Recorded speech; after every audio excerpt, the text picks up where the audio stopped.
Fala pessoal, beleza? Fazendo esse vídeo aqui mais para ajudar vocês, né? Fiz a troca do meu gás. Tá apresentando esse barulhinho.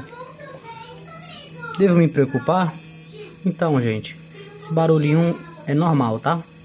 Como a gente fez a troca do gás agora, significa que o gás está com muita pressão. O que está ocasionando esse barulhinho é esse furinho aqui, ó. No resistor de vocês, se vocês reparar, tem um furinho. Se você parar, ó, tá vendo? Se você tapar, ele para, entendeu? Eu tirei o dedinho, ele voltou com o barulho, entendeu? Esse barulho, gente, é só a pressão, entendeu? Não se preocupe que com o passar dos dias vai parar, entendeu? Como eu liguei uma boca aqui do meu fogão muito forte, tá fazendo esse barulho, entendeu? Mas com daqui uns dias ele para, tá? Não precisa se preocupar, não tá vazando, já testei. Não se preocupe, não precisa trocar o resistor de vocês que não tá estragado, tá?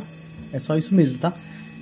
Aqui dentro tem uma válvulazinha que ela regula justamente a quantidade correta que tem que sair, entendeu? Para não sair nem a mais e nem a menos, entendeu?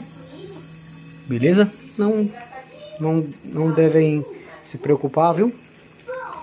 E é isso, eu espero que eu tenha ajudado.